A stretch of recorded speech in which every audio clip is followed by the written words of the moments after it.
Hello. Welcome to our video which is focused on Stanag 6001, Level 3 students. There are several topics at Level 3.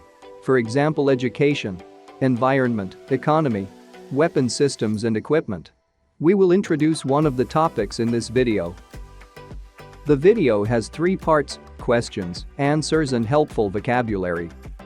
First, you are going to hear several questions. Pause the video after each question and say your answers out loud, pretending you are at the real exam. Try to answer to the best of your ability on Level 3. Beware, you need to pause the video after each question.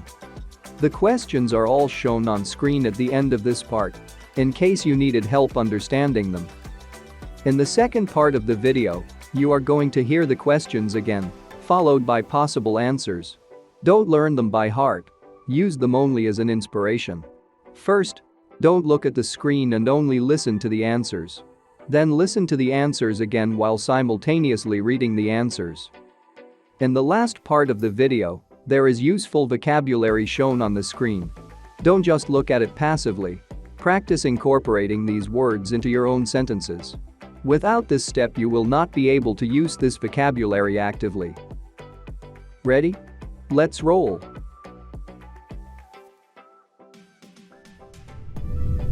What measures can individuals take to promote the protection and preservation of endangered species?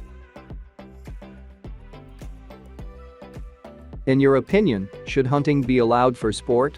Discuss the ethical implications. What are the economic benefits of wildlife tourism? Are there any drawbacks? How can individuals contribute to minimizing air pollution in their daily lives? Describe the environmental consequences of industrial pollution and propose ways to address them. How does pollution affect human health, and what measures can be taken to mitigate its impact? Discuss the causes and consequences of ozone depletion. What actions have been taken to address this issue? How has the Montreal Protocol contributed to the protection of the ozone layer? In your opinion, how effective have international efforts been in preserving and repairing the ozone layer? Define the greenhouse effect and discuss its relationship with climate change. What strategies can countries adopt to reduce their greenhouse gas emissions and mitigate climate change? How can individuals adapt their lifestyles to minimize their carbon footprint and contribute to reducing the greenhouse effect? How have changing climate patterns affected agriculture and food production globally? Describe the potential social and economic impacts of climate change on vulnerable regions and populations. In your opinion, are the current efforts to mitigate climate change sufficient? What more can be done? How can communities and governments prepare for natural disasters and minimize their effects? What are the long-term recovery challenges faced by communities after experiencing a major natural disaster? How can technological advancements assist in early warning systems and disaster response?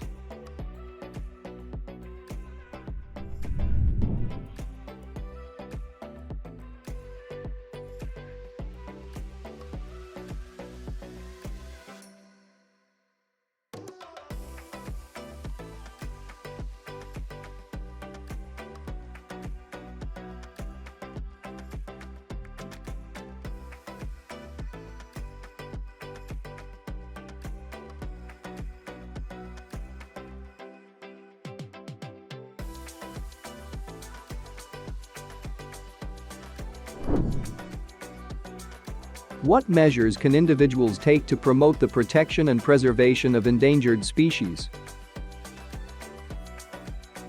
I think that individuals can play quite an important role in furthering the protection and preservation of endangered species. Firstly, adopting sustainable practices such as reducing carbon emissions, supporting renewable energy, and practicing responsible consumption can help mitigate the effects of climate change. And climate change is a significant threat to many species. Secondly, supporting conservation organizations and participating in local conservation initiatives can contribute to habitat restoration and protection efforts. Real-world examples include the efforts of volunteers in organizations like WWF and local community-led projects such as beach cleanups or reforestation campaigns. Finally, spreading awareness through education and sharing information about endangered species can inspire others to take action. By taking these steps, individuals can collectively make a meaningful impact on safeguarding endangered species and their habitats.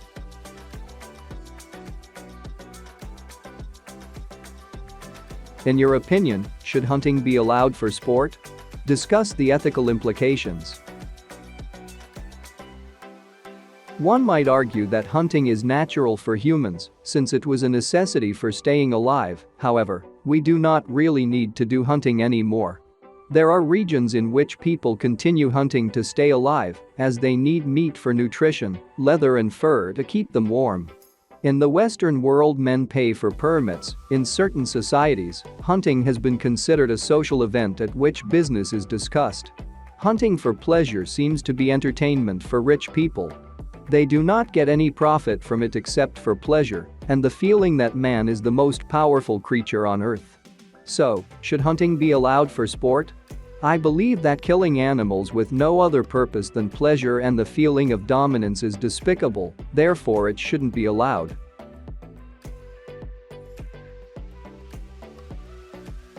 What are the economic benefits of wildlife tourism? Are there any drawbacks? The economic benefits of wildlife tourism are significant and can positively impact both local communities and national economies. Firstly, wildlife tourism creates job opportunities in various sectors, such as transportation and guiding services. This generates income for locals, reducing unemployment rates and improving their standard of living. Tourists spend money on accommodation, meals, souvenirs, and other services, boosting the local economy and supporting small businesses. However, there are also some drawbacks associated with wildlife tourism. One concern is the potential negative impact on the environment and wildlife if not managed sustainably. Uncontrolled tourism might lead to habitat destruction, disturbance to animal behavior, and increased pollution, which may harm the attractions tourists come to see. How can individuals contribute to minimizing air pollution in their daily lives? My first thought is minimizing waste generation by following the principle: recycle, reduce, reuse. Recycling reduces the need for new raw materials, which can save energy and reduce air pollution associated with resource extraction and manufacturing. Next, I consider using bikes, kick bikes, or car-sharing eco-friendly means of transport. These are popular in cities like Prague, Brno, and many other major towns in the Czech Republic. If people integrate these habits into their everyday lives, they could make a major impact on minimizing air pollution and contribute to a healthier environment.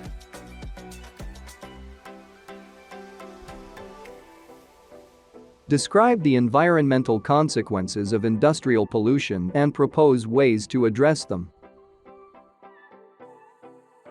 In my opinion, industrial pollution has severe environmental consequences that demand immediate attention. Contamination of air, water, and soil harms ecosystems and poses risks to human health. For instance, air pollution from industrial emissions leads to respiratory diseases and contributes to climate change. To address this, governments must implement stricter regulations on emissions, force industries to adopt cleaner technologies, and invest in renewable energy sources. Real-world examples include the success of policies like the European Union's emission trading system and the promotion of renewable energy in countries like Germany.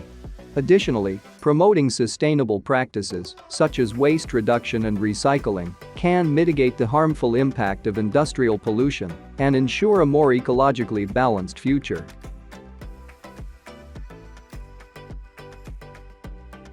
How does pollution affect human health, and what measures can be taken to mitigate its impact? As I see it, pollution deeply affects human health. There are health issues associated with pollution. Some of those links are proven, others are not. For instance, a vast number of sexually active women use contraception pills. Sick people take antibiotics. There are surveys that prove that substances of the pills' antibiotics leak into water sources through the urine of people who take those pills. That means water is contaminated by the chemicals, which also get into crops through the soil. Additionally, power plants, motor vehicles, aircraft, and factories produce air pollution which causes respiratory diseases, such as asthma, as well as lung cancer. Fortunately, governments and organizations across the world are dealing with these issues and stressing the need of using clearer energy sources. World Health Organization created air pollution guidelines which include air pollution limits. The global tendency is to focus on mitigating the impact of air pollutants. Individuals might also contribute, for example, by using eco-friendly means of transport for commuting to school or work, as well as mitigating water pollution using eco-friendly detergents and thinking twice before using contraception pills or antibiotics.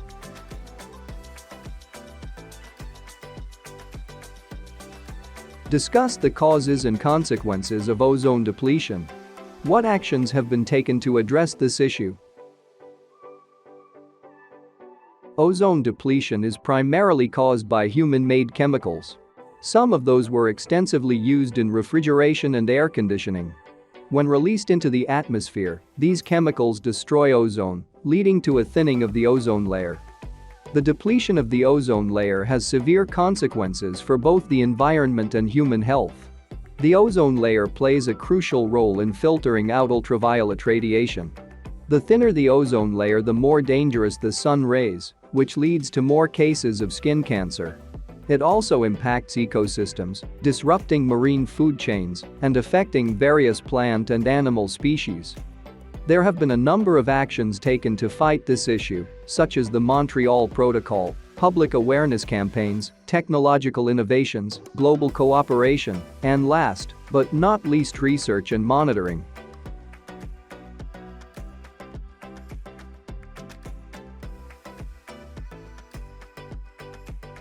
How has the Montreal Protocol contributed to the protection of the ozone layer?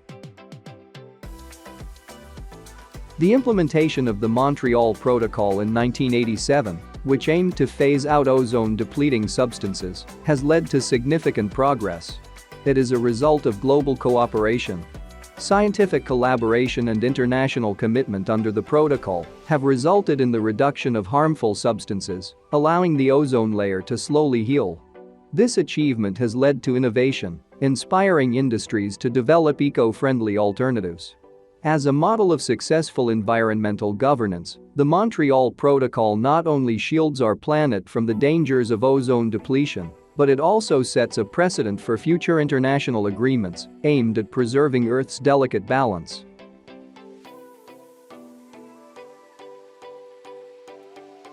In your opinion, how effective have international efforts been in preserving and repairing the ozone layer? In my opinion, international efforts to preserve and repair the ozone layer have been relatively effective. There has been a successful reduction in the production and use of substances contributors to ozone depletion. As a result, the ozone layer has shown signs of recovery, as scientific monitoring shows, with a decrease in the size of the ozone hole over Antarctica. However, ongoing vigilance and continued commitment from governments and industries are necessary to ensure the long-term preservation of the ozone layer and the prevention of potential setbacks.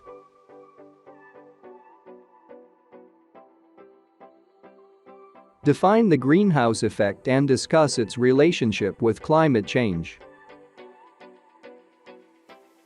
Well, the greenhouse effect refers to the natural process by which certain gases in the Earth's atmosphere trap heat from the sun, preventing it from escaping back into space. This natural phenomenon is essential for maintaining a habitable temperature on our planet. However, human activities, such as burning fossil fuels and deforestation, have increased the concentration of greenhouse gases, leading to an intensified greenhouse effect and resulting in so-called global warming. This accelerated warming disrupts climate patterns, causing climate change with adverse effects like rising sea levels, extreme weather events, and habitat loss. Governments should prioritize ecological issues by introducing policies that reduce greenhouse gas emissions, promote renewable energy sources, and encourage sustainable practices to mitigate the impacts of climate change on our planet and future generations.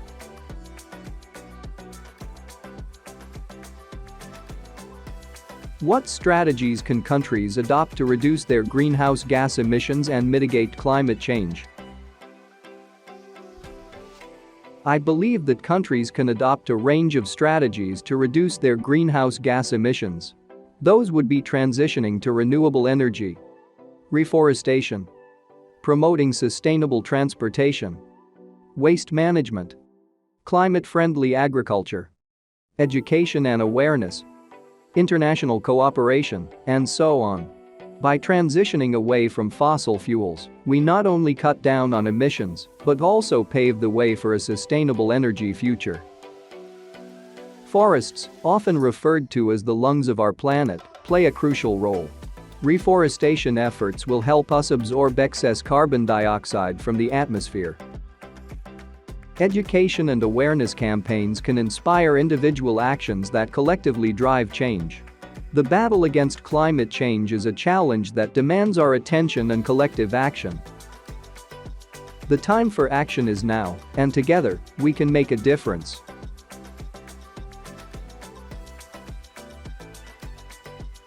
How can individuals adapt their lifestyles to minimize their carbon footprint and contribute to reducing the greenhouse effect? As I see it, minimizing one's carbon footprint requires a deep commitment if you take it seriously. Individuals might choose walking, cycling, or using public transportation instead of driving a private vehicle, especially for short distances. If driving is necessary, carpooling or using electric or hybrid vehicles can help lower emissions. People might reduce energy consumption at home and work by turning off lights and electronics when not in use. Another way how to minimize the carbon footprint is to use as many reusable items as possible. Stop using disposable diapers, sanitary pads, cotton pads, paper cups, and so on, and replace them with reusable items which are widely accessible. Using all the reusable items means less demand for production and less waste, which contributes to reducing the greenhouse effect.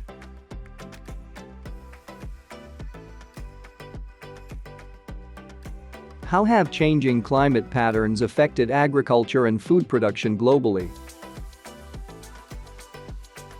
I believe changing climate patterns have significantly influenced global agriculture and food production, leading to challenges like shifting growing seasons, water scarcity, increased pests and diseases, and impacts on livestock. Temperature fluctuation and extreme weather pose a huge challenge for farmers. The unpredictable weather patterns might lead to crop deterioration and lower production. Changing climate leads to droughts, which have a severe impact on crop production. Mildew, pests, and diseases bloom in the changing weather. That means that farmers are forced to use more pesticides, which might be harmful to human health. Climate change affects livestock farming too. Heat stress might reduce livestock productivity, leading to lower meat and milk production. Changes in available pasture and water resources might also impact animal health and well-being. From my perspective, adaptation measures and technological advancements offer hope for mitigating these impacts.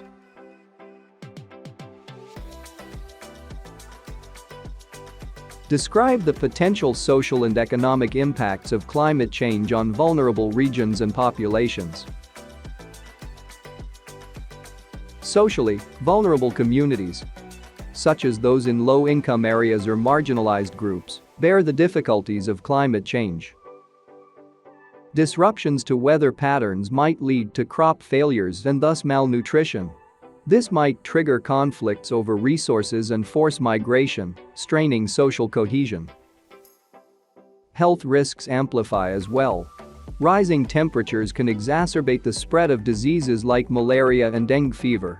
Vulnerable populations often lack adequate healthcare access, making them more susceptible to such health threats. Speaking from the economic point of view, agriculture-dependent economies suffer from reduced yields and degraded land, causing a decline in income and livelihoods. Adaptation measures might strain budgets, diverting resources from essential services like education and healthcare. Addressing these challenges requires a holistic approach that combines global cooperation, targeted policies, and support for the most marginalized communities.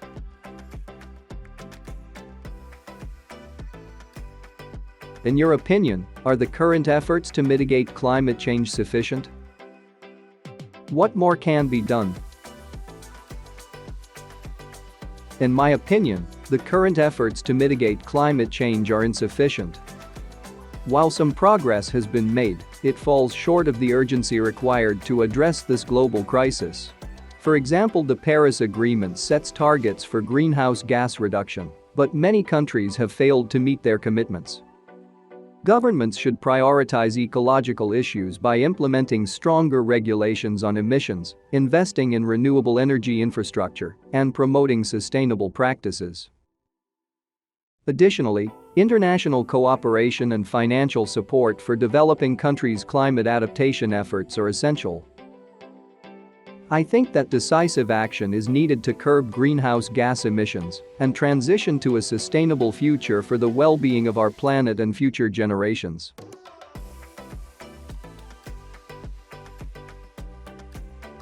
How can communities and governments prepare for natural disasters and minimize their effects?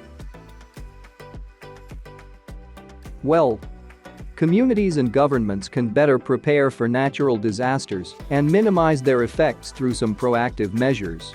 For example, creating early warning systems and disaster preparedness plans can save lives and minimize damage. Real-world examples include Japan's effective earthquake and tsunami warning systems. Also, investing in resilient infrastructure and land use planning can reduce vulnerability. For instance, the Netherlands has implemented innovative flood protection systems. Additionally, promoting community engagement, education, and awareness programs helps communities to get ready for a potentially extreme situation.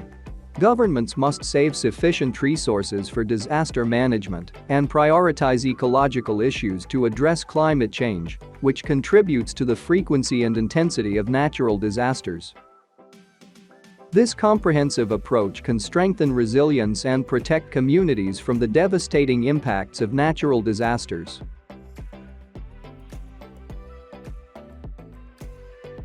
What are the long-term recovery challenges faced by communities after experiencing a major natural disaster? Communities dealing with the aftermath of a major natural disaster face several long-term challenges. These issues require efforts to rebuild both physical and social structures. The physical structure that needs to be renewed includes rebuilding homes, schools, hospitals, roads, and many others. This calls for a vast amount of financial resources and time, which means that citizens who were affected by natural disaster need a place to stay. That might be a tough challenge, especially for families with children. Not only do they have to handle looking for a place to stay, but they also have to deal with trauma, loss, and grief. Economic recovery is another uphill battle. Disrupted livelihoods, damaged industries, and reduced trade can result in long-term unemployment and financial instability. Small businesses, which are often the backbone of communities, may struggle to regain their footing. In conclusion, only through strategic planning and resilient community spirit can these challenges be overcome.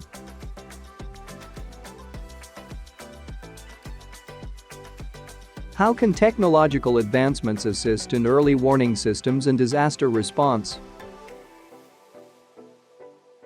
Technological advancements play a crucial role in enhancing early warning systems and disaster response, significantly improving our ability to mitigate the impacts of natural disasters. These innovations provide us with important tools for readiness and rapid response. Mobile apps, text messages, and social media platforms can instantly reach a vast number of people, informing them about upcoming disasters and necessary actions to take. Sophisticated meteorological and seismic sensors contribute to accurate early warnings. Advanced weather prediction models and earthquake monitoring systems can provide real-time data, giving authorities and communities valuable time to prepare and evacuate if needed. In my point of view, embracing these technologies is pivotal for reducing casualties and minimizing the impact of natural disasters on communities.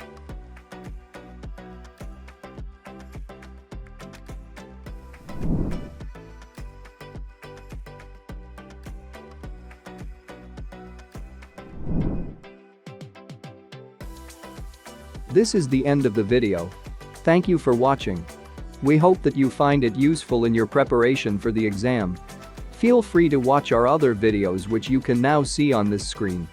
If you find it useful, click that like button below the video and subscribe to our channel so you won't miss our new videos. See you next time.